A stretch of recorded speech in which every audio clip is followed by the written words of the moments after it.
सुरक्षित नसाल आणि मुळामध्ये जर जनता असुरक्षित असेल तर माझ्यासमोर प्रश्न पडतोय, पोलीस तरी सुरक्षित आहेत का?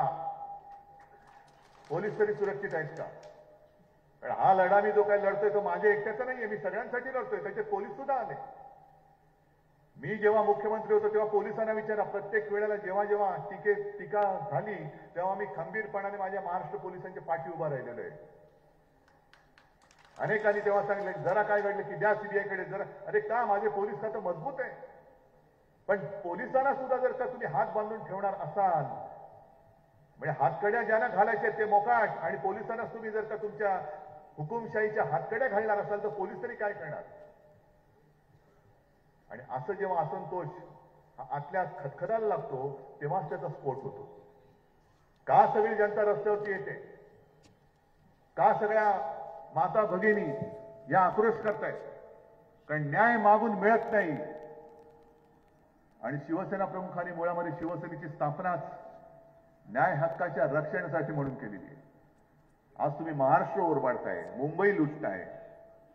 मी मुख्यमंत्री होतो तेव्हा यांना हिंमत नव्हती, महाराष्ट्रातला एक सुद्धा उद्योग मी गुजरातला नेऊ दिला नव्हता.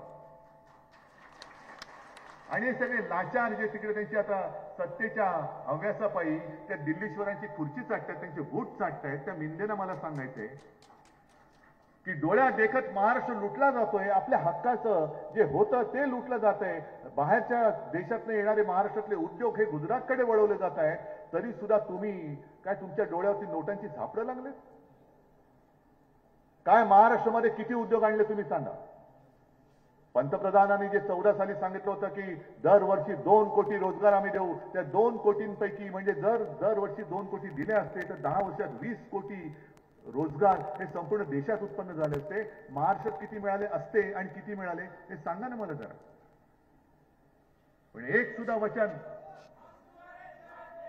वचन पंतप्रधानांनी पूर्ण केलेलं नाहीये. पीक विमा मला सांगा तुमच्यापैकी खरोखर प्रामाणिकपणाने जर मिळाला असेल मला आनंद होईल. पीक विम्याची रक्कम किती जणांना मिळाली मला सांगा? काहीच नाहीये. अग्रिम रक्कम तरी मिळाली? अग्रिम रक्कम तरी मिळाली? आणि मग निवडणुकीच्या तोंडावरती तुमच्या खात्यामध्ये जणू काय भीक वाटले असे 2-2 हजार रुपये देताय. अरे अख्खं आयुष्य तुम्ही आमचं बर्बाद करताय आणि निवडणुकीच्या तोंडावरती खात्यामध्ये 2-4 हजार रुपये टाकताय. आणि आमचं आयुष्य तर अंधार टाकतातच आहात, पण तुमची पुढची 5 वर्ष ही आमच्याकडनं तुम्ही भीक मागून विकत घेताय. एक गेल्या 8-15 दिवशी पंतप्रधान यवतमाळमध्ये येऊन गेले. मी असं पेपरमध्ये वाचलं. त्यांना काहीतरी एक असा समज आहे की यवतमाळमध्ये सभा घेतली म्हणजे त्यांना यश मिळतं. म्हणून मी यवतमाळकरांनी सांगितलं तेच तुम्हाला सांगतोय. याचा अर्थ की तुमचं नशीब हे मोदींच्या हातात नाही, तर मोदींचं नशीब हे तुमच्या हातामध्ये आहे.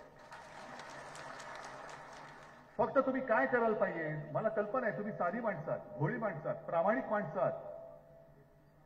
जसे काही उद्योगपती कर्ज बुडून परदेशात पळून गेले तसा माझ्या महाराष्ट्रातला एक तरी शेतकरी दाखवा जो कर्ज बुडून परदेशात पळून गेलेला आहे कोणी?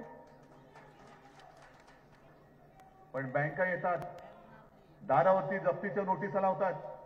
पीक गेलेलं आहे, जरी शेतमाल चांगलं, शेती चांगली मिळालं, पीक आलं तर त्याला हमीभाव मिळत नाहीये, कर्ज फेडलं जात नाही, मुलींची लग्न राहत आहेत, मुलांचं शिक्षण राहत आहे. आणि मग शेवटी शेतकरी विचार करतो, अरे माझ्या मुलीचं लग्न मी लावू शकत नाही, पोराला जर शिकवू शकत नाही, मग बाप म्हणून मी जगण्याचा लायकीचा नाहीये, माझ्या पत्नीला एक साडी घेऊ शकत नाही तर मी पती म्हणून जगायच्या लायकीचा नाही, याच्यापेक्षा जीव दिलेला बरा. पण असे हतबलतेने काय होणार आहे? तुम्ही हतबल होऊन नाही चालणार आहे. आजपर्यंत आपण जे म्हणतो की शेतकऱ्यांनी आत्महत्या केल्या, तर याच्यापुढे एक सुद्धा आत्महत्या महाराष्ट्रामध्ये शेतकऱ्यांनी करायची नाही. तुमची ताकद तुम्हाला वापरता आली पाहिजे. जसे उत्तरेतले शेतकरी हे रस्त्यावरती उतरलेत आणि दिल्लीमध्ये चालले, ते शेतकरी दिल्लीत येऊ नये म्हणून मोदी सरकारने त्यांच्या वाटेत खेळे टाकलेले, तारांची कुंपणं लावलेत, त्यांच्यावरती बंदुका रोखलेले पोलीस उभे केलेत, अश्रुधुराचे गोळे त्यांच्यावरती मारतायत. का? तर माझा अन्नदाता त्याच्या शेतीमालाला हमीभाव, जे वचन मोदीजी तुम्ही दिलं होतं स्वामीनाथन आयोगाप्रमाणे आम्ही हमीभाव देऊ,